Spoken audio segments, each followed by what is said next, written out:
Welcome to the Vented Media Podcast. I'm Ben, I'm Dylan. and we are two old college boys, hoping to make art and maybe a little bit of money along the way. So, That'd be nice. yeah. Let's just kind of get started here. Dylan, how about you tell us how we met? Okay, sorry, you can see that I'm kind of trying to adjust my white balance. My teeth don't look so nasty. uh, but anyway, so I'm Dylan, and obviously that's Ben. So how we met, actually, so we go to the same school together. We attend Brigham Young University, Idaho, and we kind of just met because, I guess one thing about us is that we were kind of the kids that would talk the entire time whenever the teacher would ask a question. And so that kind of started like a little bit of like a banter back and forth between us, and not really like, you know, oh look, I'm better than you, but like, wow, you seem to know what you're doing. You want to hang out. Yeah, And exactly. Yeah. so like from there, I think we started talking. We started talking about gear. We started talking about different techniques, movies that we liked, and then you had said, "Hey, I have like this Fever dream, idea, yeah, fever Adderall dream." induced nightmare of a project. Exactly.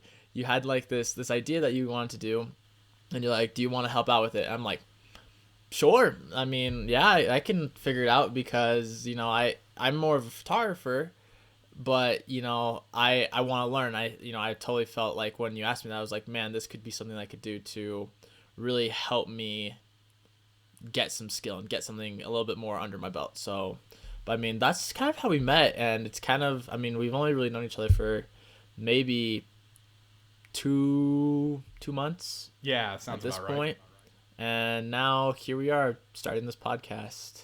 Heck yeah. Yeah, that project that we are working on, uh, we are calling it Witch Hunt.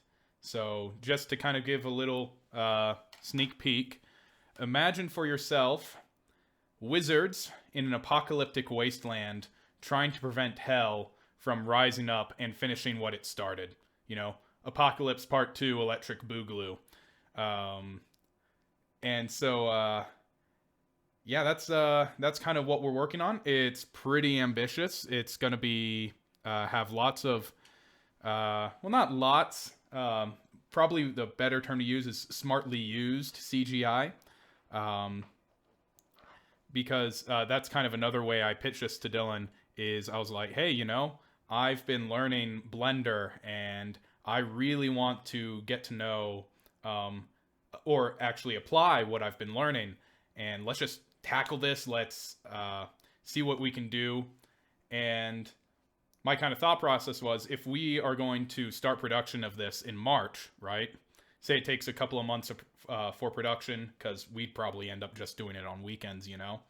Um, by the time we get there, if I'm decent at Blender right now, I'm probably going to be a lot better then. So gives me time to learn, gives me time to adapt, and yeah, no. So we're really hyped on working on this little project.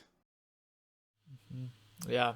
No, I'm excited. I think that especially for the two of us, we're still really new, and kind of like what you're saying, with Blender, with your animation, you know we are also going to be doing little skills and whatnot, trying to build ourselves up.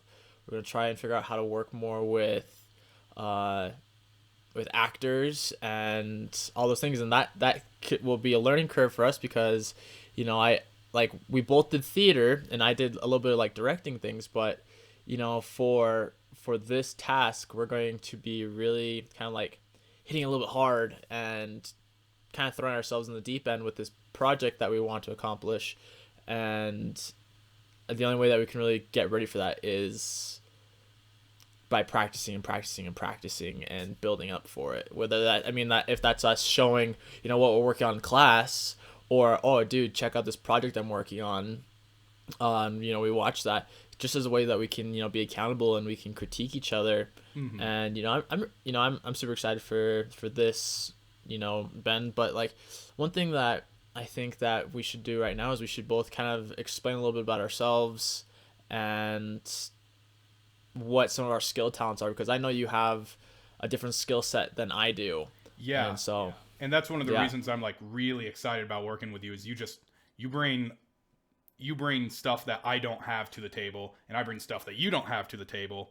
And then there are things that we also kind of like we both know and we can mesh on. But no, we definitely have different skills, and makes me really excited that I've got someone to bounce off of. So go ahead, man. Okay. Well, so, my, I mean, the skill set that I really have besides learning this video stuff is I'm a photographer. I have done that for, man, probably at this point, sorry, I don't know how loud that just came through of me hitting my hand on the desk, but I've probably done that a little bit more seriously for probably the past 5 years. And but I've done it. I know I've taken pictures with a simple itty bitty. This is just on my desk. This was the first camera that I ever had. It was like a low point and shoot camera. That was my mom's, and eventually I got my own. And now I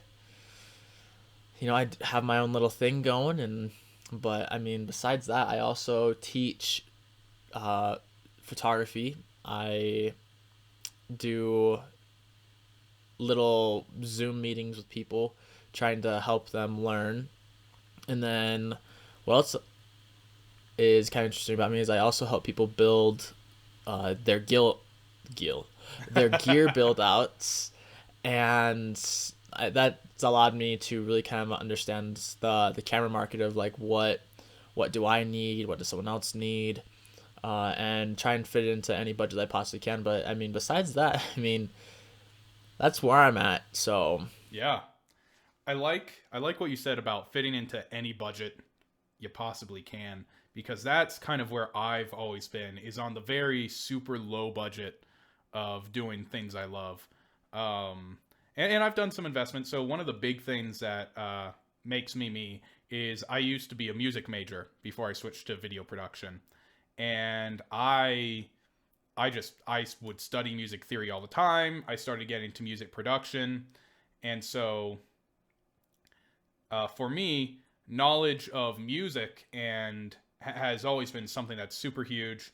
But along with that came, I was always fascinated by the storytelling element in music, and how does a story progress, and how can you show that in music. And it wasn't just right. music. I loved to write. I loved. I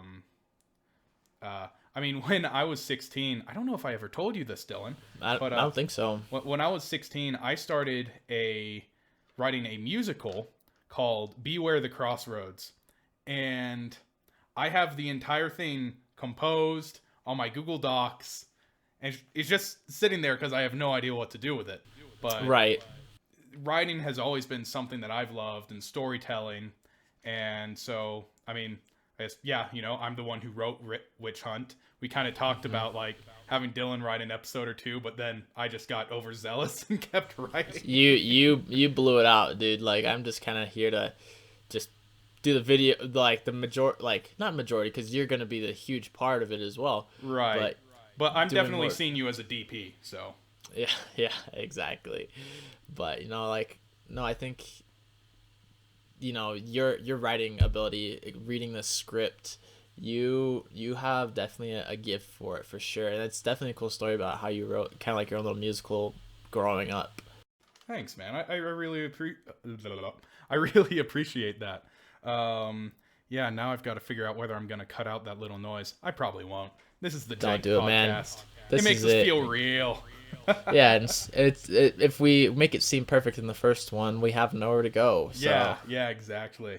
But yeah, so music, writing, storytelling, those are things I love.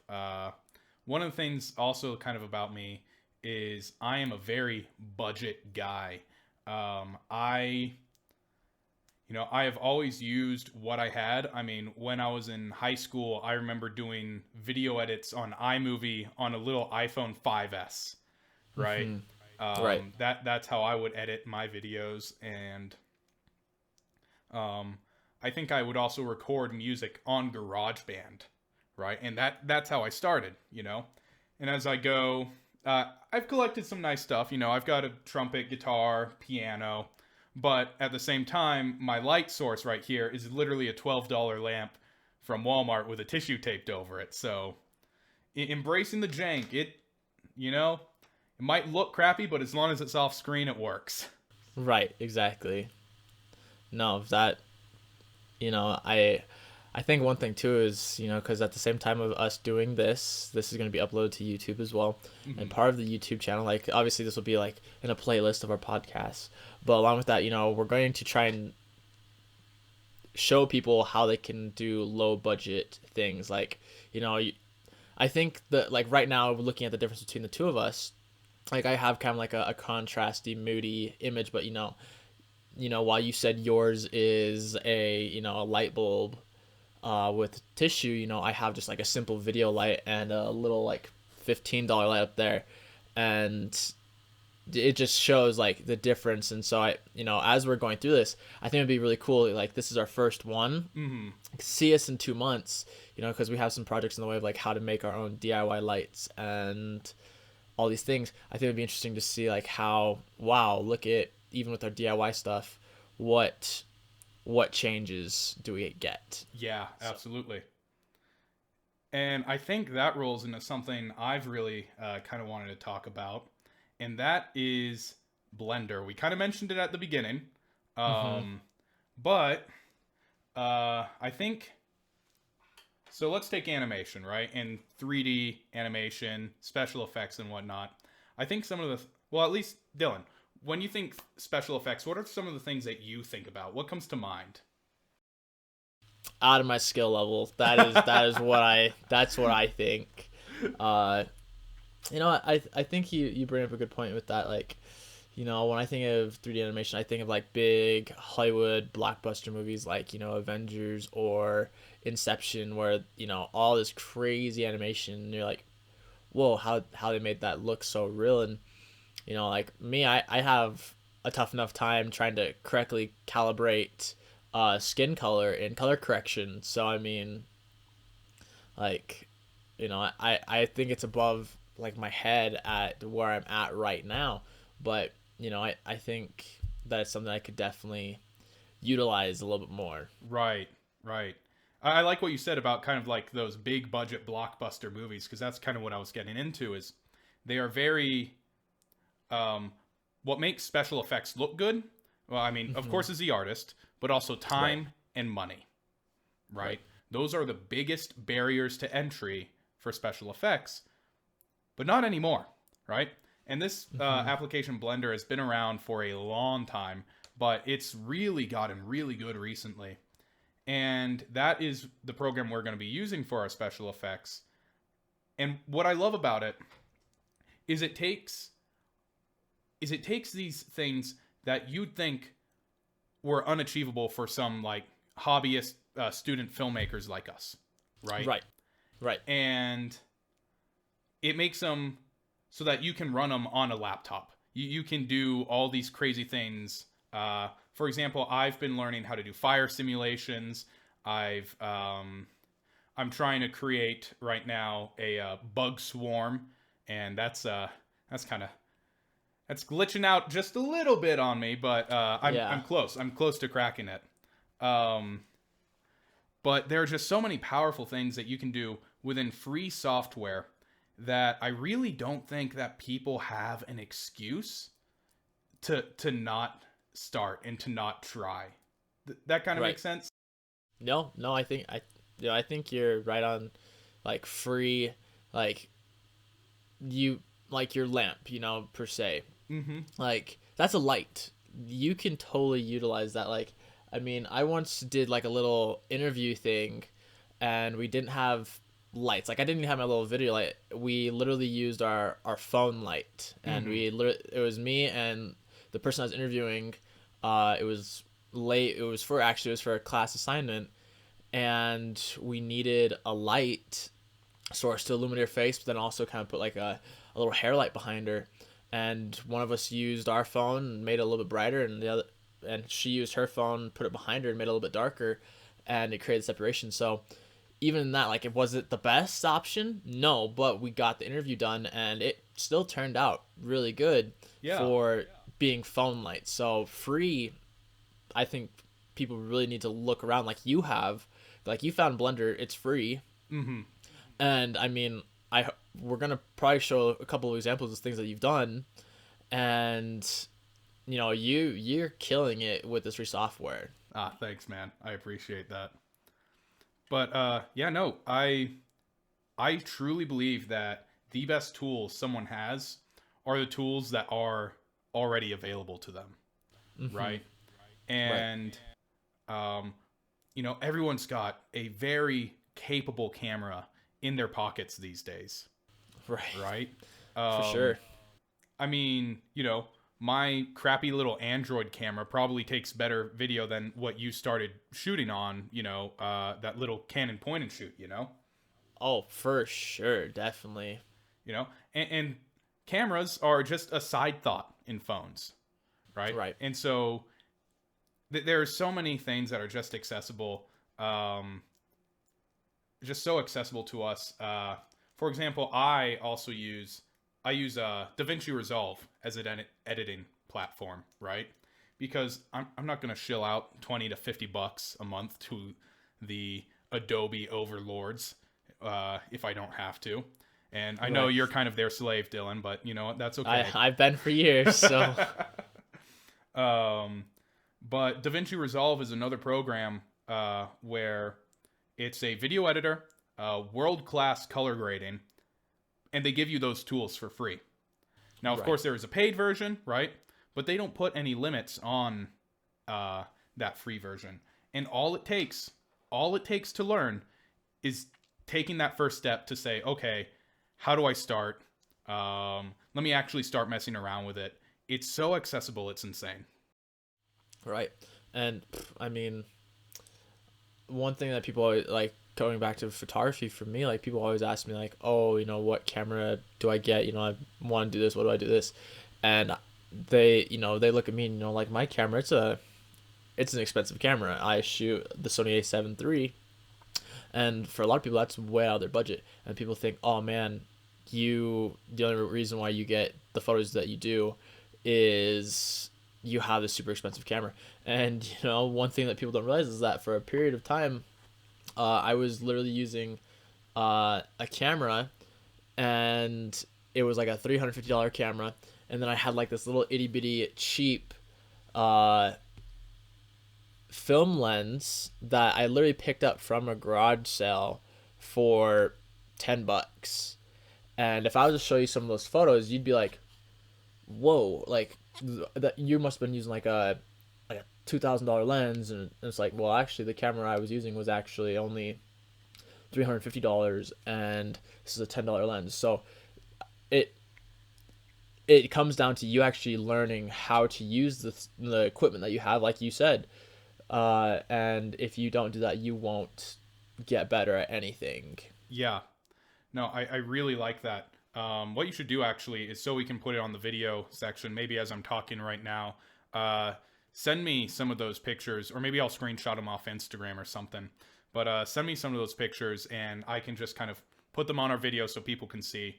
Oh, Um, for sure.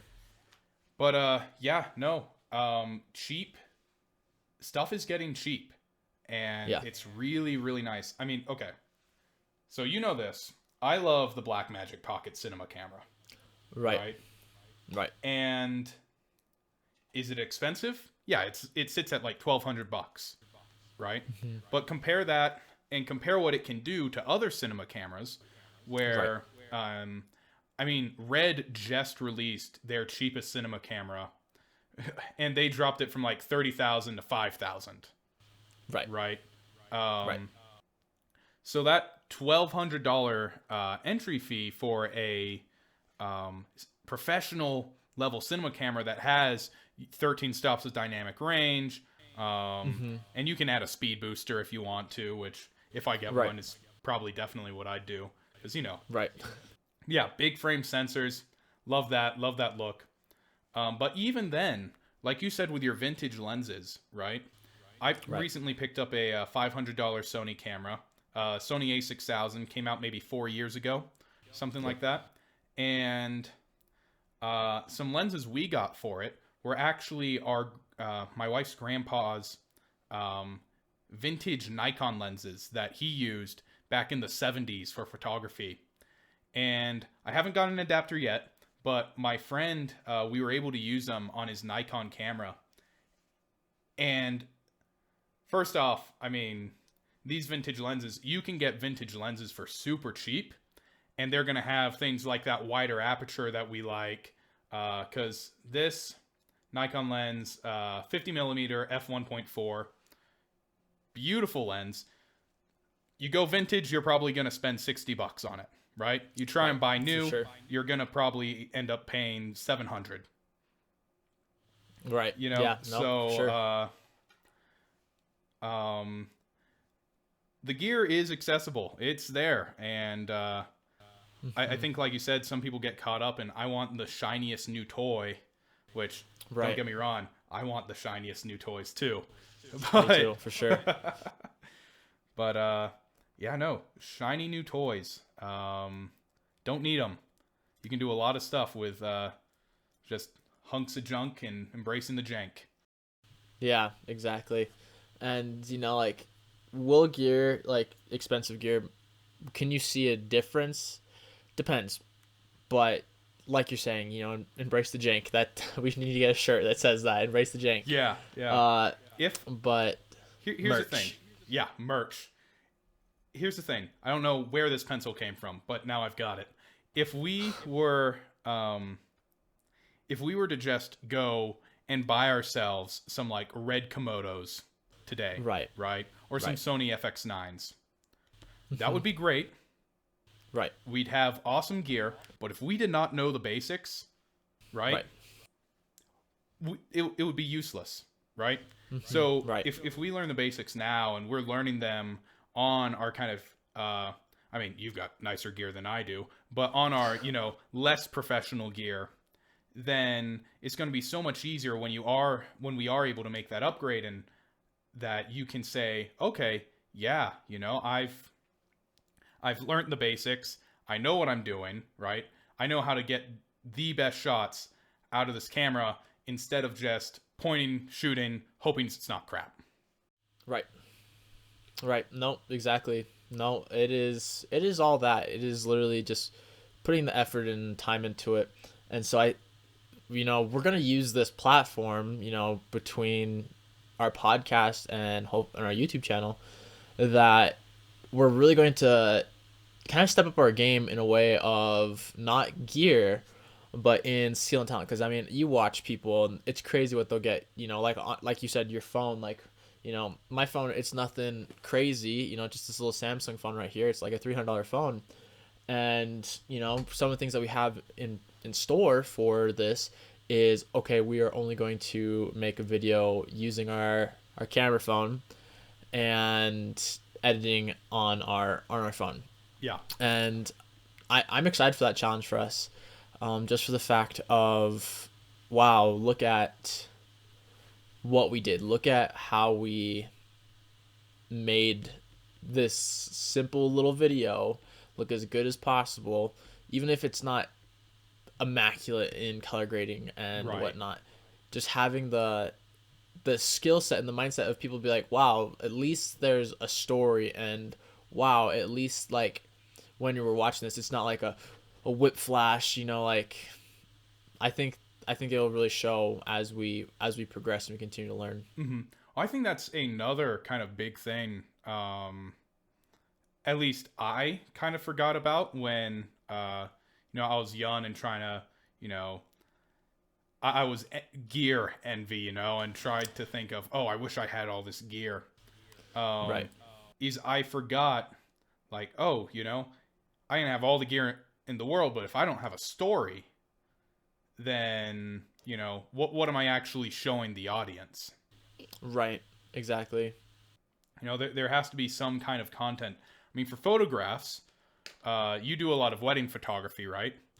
Correct. I mean, how lame would it be if you just had two people standing there and they're just kind of looking at each other, but there's no interaction, right? Right. I Right.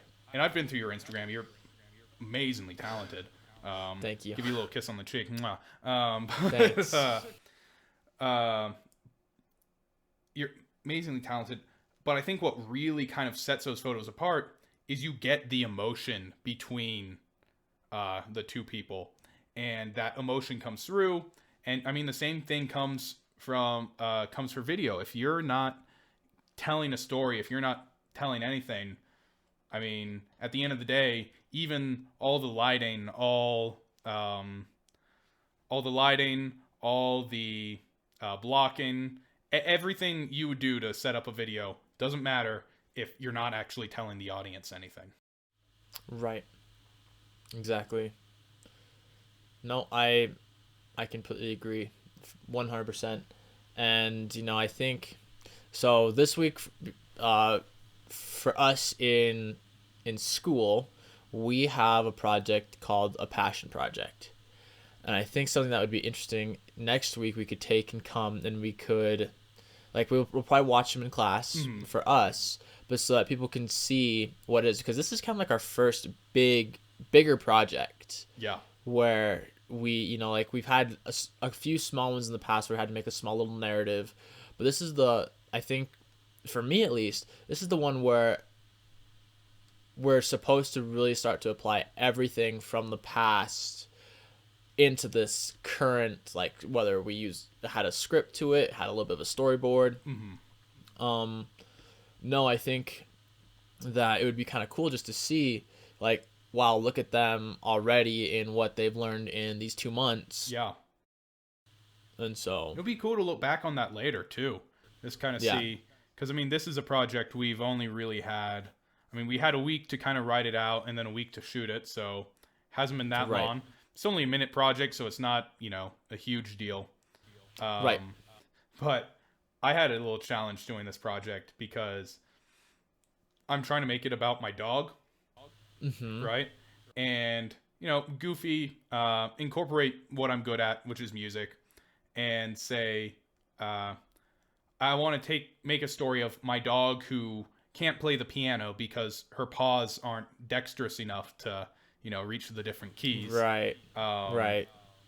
And I want to do a story where instead I remix all the sounds that she makes. So I've literally just been playing with her, recording clips of her like growling while I fight with her for the ball, or whining if I pet her and then stop petting her. She'll do this little whine and kick me. I jingled her tags, and just getting all these noises that I can remix into a song and make her a pop star. But what I wanted to do is A pup star. a pup star. Oh, I'm stealing that, man. I'm stealing that. Steal I'm it. sorry. Steal it, man. It's all yours. You take it. But what I really want to do, or what I had to do yesterday, is I needed the shot where she had not only the producer headphones around her neck, right? Right. But was sitting in the producer chair, and it was kind of like an interview style shot, Right. which I could use as a master shot throughout the piece. I was holding a treat for a minute behind my camera. Like, I couldn't set it down on a tripod. I had to set my camera onto autofocus, and I was just holding my camera, trying to keep it as stable as possible while holding a treat above it, just to get Right. enough like footage of her looking at the camera. Right. But I was actually really kind of proud of how it looked. I was able to get her to sit in this chair, which is a swivel chair, which she hates. Right. Get some nice lighting, and yeah, now the budget for that went up purely because of dog treats, but you do what you got to do. For sure. No, and I mean, I think too is like when I'll watch this video and we'll share this video next week. Mm-hmm. We're gonna see this end result, and people don't understand what it took to get there. Right. And so this is also kind of like one thing I want to kind of do a little bit is some behind the scene work. Like one thing so my passion project was originally going to be my barber cutting someone's hair. Well, even before that, it was supposed to be of my cousin and her fiance bird hunting with their dog. and those fell through, and so I had to like remake my thing. Well, this past Thursday I was supposed to record this barber section, and the barber literally 15 minutes before I was supposed to head there, he said they had to take his wife to the emergency room. Oh, goodness. And so I had to like scramble and be like, oh man, what do I do now?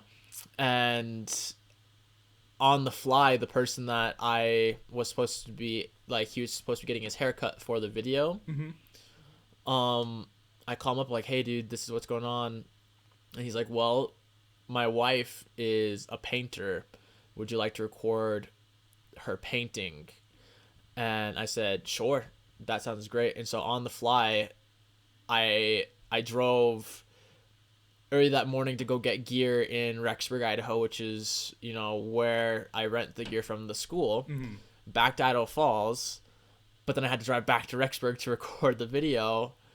And it's just like, how on the fly you need to be, and how we had to make it work. Yeah. And it is sometimes it's a challenge, like for you, it could be holding your dog treat, or, getting all these sounds.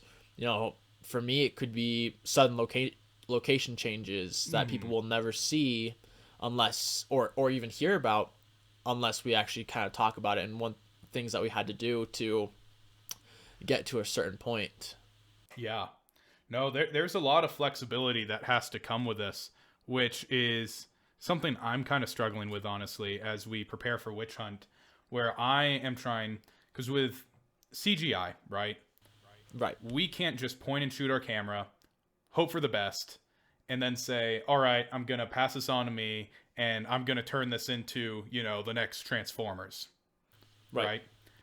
We have to be meticulous with how we plan these shots, where it's like, okay, do we need a clean plate?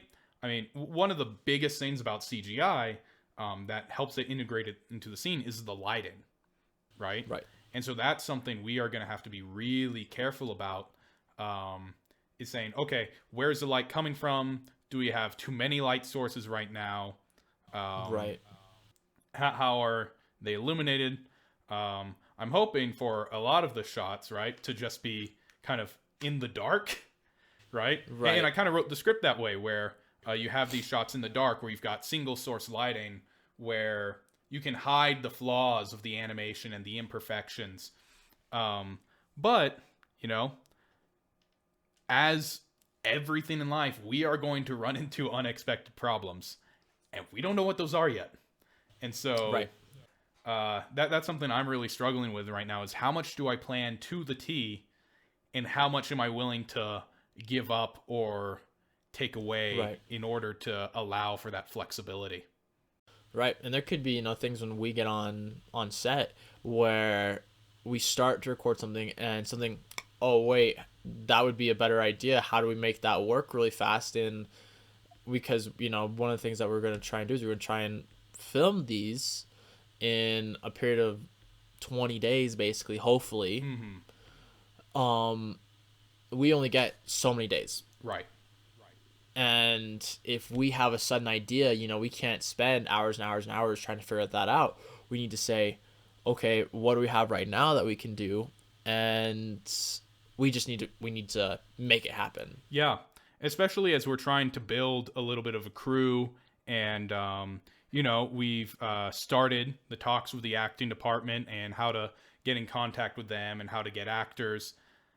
We have to be respectful of their time as well. Right. So, Right. Yeah, there are a lot of moving pieces. And one of the things we kind of hope with this podcast is, we acknowledge we're not perfect. We don't have the answers, right? For sure.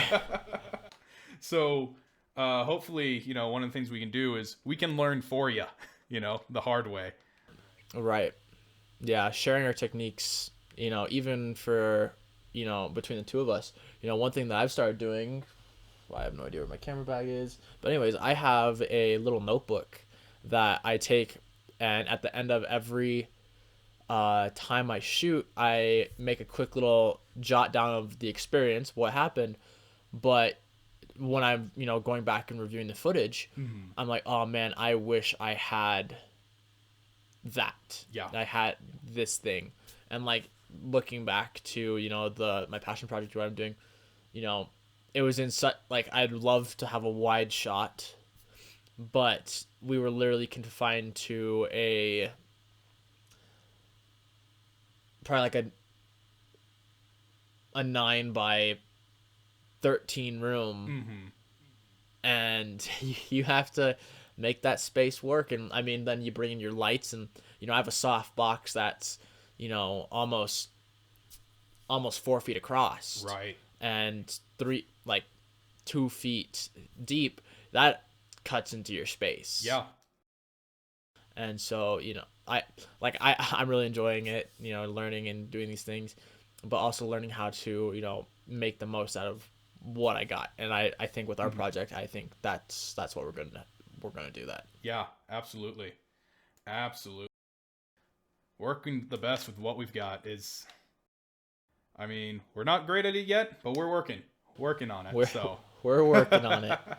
So, I mean, even this podcast, some things that we've talked about even before this podcast of what we're wanting to do is, whether we're going to do. Oh, see, imperfect. Looks like it's been an hour about with that light. Yeah, I guess. Oh wait, you know what I think it is? I don't think it's plugged in. Oh. Oops. But speaking of imperfections. Speaking of imperfections, I mean, I still want a key light of some kind behind me. Just so, like this light. This thing is like so old. It's got terrible color rendition as well. Yeah, I was about to say it makes it pretty yellow. Makes me a little yellow, a little green. So I mean, but it'll do. It'll do for the day. I'll make sure that doesn't happen again. I was doing so well too. But things like that. Yeah, we're gonna make it work. We're going to get it to go. And getting back to the point of like what we're doing is, I mean, we're not trying to replace any of the popular YouTube channels. I don't think that's the purpose of this. No. We're not going to be like Indie Mogul or Film Riot or things like that. I mean, it would be great if we got to that point. Absolutely. That'd be awesome. But the point of this is to really share two beginner filmmakers, like beginner filmmakers. Like you think of people that are come on YouTube, like Peter McKinnon and Matty Hapoya and Mark Bone. That's the one that both you and I like. Yeah. Those people have been doing it for years and years and years. And, they started YouTube, 10 years into their career. Right. While for us, like, we are at the very, very beginning. Yeah. Yeah. And I think hopefully this is something people like, where it's kind of a unique perspective where it's not just someone, a professional, is like, yeah, we know what we're doing. It's a journey, right? And hopefully that's interesting enough for people to be like, oh, let's kind of keep up with these guys, see how they're doing. Because I don't know, sometimes I feel like sometimes the people who just have everything perfect, right? And are like, yeah, I got it first take, first try. That can kind of be less entertaining than the people who are like, oh, Corridor Digital, for example. Let's take them for example. They'll do a lot of behind the scenes stuff, and they'll show even the bad little bits, like, oh, we lost our location, so we've got to go somewhere else. Right. Or, looks like this camera broke, or something like that. And I always find that so much more interesting, because getting to see, at least for me, I learn more from when I fail. If I fluke my way into success, then I don't learn anything. I managed to get a little bit of a success there, but lightning doesn't strike twice. Whereas if I know what not to do, then I'm that much closer to knowing what to do. And what to do, I'm more confident about it. Right. Exactly.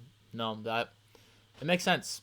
And I definitely, I have hopes as we go through this of wow, look, when someone looks at this, they're like, oh, what's his first video like? And they scroll all the way up, and they're Mm-hmm. like, whoa, like, like, from simple technical fails, or oh wow, their Crappy audio little is really, $12 light I've got bouncing dude, off the wall. dude, we're gonna make it work. Like Yeah. that that's what it is. And we're gonna learn like when we review this, later, we're gonna look back at even at this first podcast, and we're gonna be like, whoa, whether we need to, bring our microphones up closer to us so we can like really hear what's going on. Do some ASMR. Welcome to Ventimedia ASMR. Exactly. This bit is going to get really old real quick, so I'm gonna back away from the microphone now. So Exactly. But that, I mean, even I don't know how it sounds to you, but I'm listening to the audio from this, and this sounds pretty good. But even right here, I don't know how it sounds to you. sounds good. Your video just kind of looks weird now because Exactly. yeah. I'll need to. Yeah, exactly. So I'll have to, figure out a way to get this thing a little bit closer to my face in some way. And so, but we're going to learn. And I'm excited to go through this with you and see how both you and I grow, because I am so very much far from perfect. Yeah. And, while I may have a nice camera that I use for photography, now learning how to use it for video is going to be a different ballgame for me. Yeah. So, we've been going for almost an hour now, a little less, I think, actually. But Yeah. why don't we wrap up by just kind of saying, what are our goals? What do we hope to accomplish, not only with, this project Witch Hunt, but what do we hope to do in general? How do we hope to learn, and how do we hope to apply those things we learn? For me, the one thing that I really want to learn from, going through this process of getting ready for Witch Hunt, and then even in, whatever future projects you and I have, I really want to learn how to visually make a story, because there's going to be so many different little aspects, whether you're trying to figure out sound design, or you're trying to figure out, oh man, I wish I got this shot framed up in a certain way. Mm-hmm. That is kind of what I'm hoping to gain from going through this process with you. Yeah. Yeah, so you're kind of hoping for the how do I use my camera in the best way to enhance a script, basically. Yeah, exactly. Yeah. I dig that. I think for me, one of the big things I want to learn is, of course, how to effectively do these kind of visual effects things, because